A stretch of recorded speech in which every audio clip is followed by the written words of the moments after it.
ลุงเสือสีคือกันเนาะเพื่อนผลเมียกันพวกนี้นะไอ้น้องกัน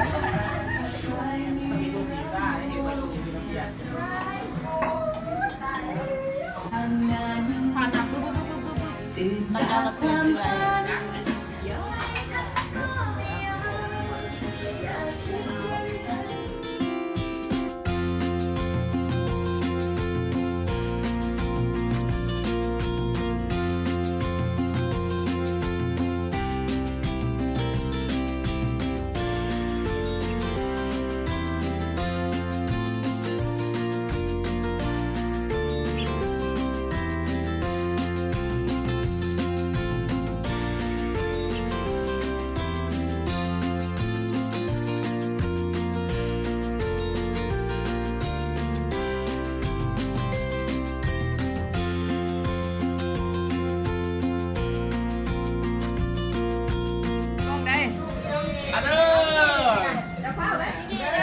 เปล่าได้เจ้าของ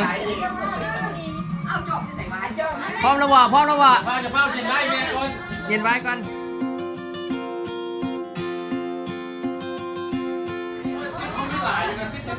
กินได้กินแซ่บได้เนี่ยมึงก็ ได้แล้ว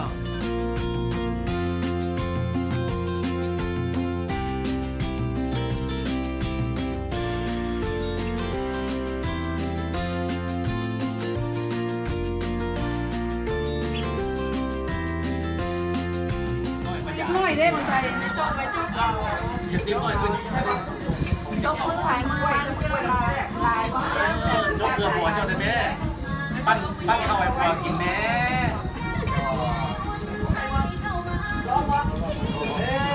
ยิงกินไม่ร้องแล้วก็ติดใจยิงไม่เดียวว้ายยิงกินมันเค็มๆตัวน้อย สู้คนไทยลง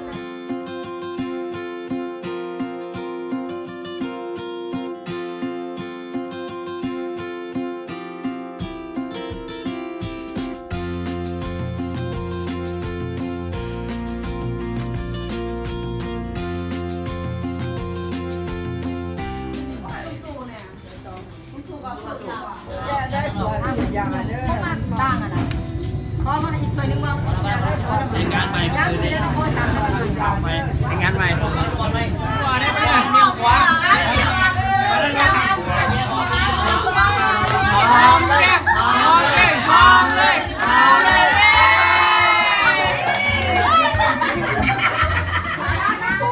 โอ้สาดกูเลยอะไรของหัวเอาล้างของเงินเลย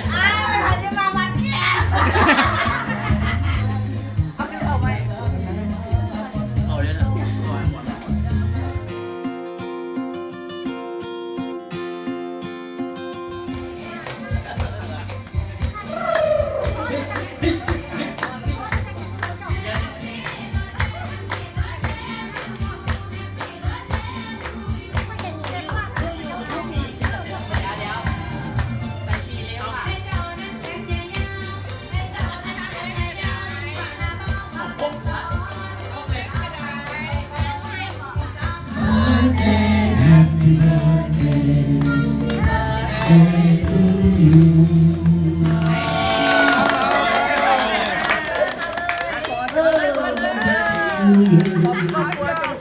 เจริญขอให้ครอบครัวมีแต่ความสุขความเจริญแล้วก็พี่น้องฮักแพงกันไอ้น้องแล้วกันเด็กกันเลยถูกคนทำเลยทำดีเราจะได้เรื่องสมบัติแข็งแร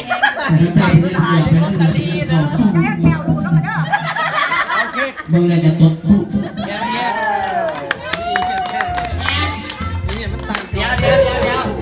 หอมเลย หอมเลยหอมเลยหอมเลยหอมเลยหอมเลยหอมเลยหอมเลยหอมเลยหอมเลยหอมเลยเอาขึ้นเอาขึ้นเอาขึ้นเอาขึ้นเอาขึ้นเอาขึ้น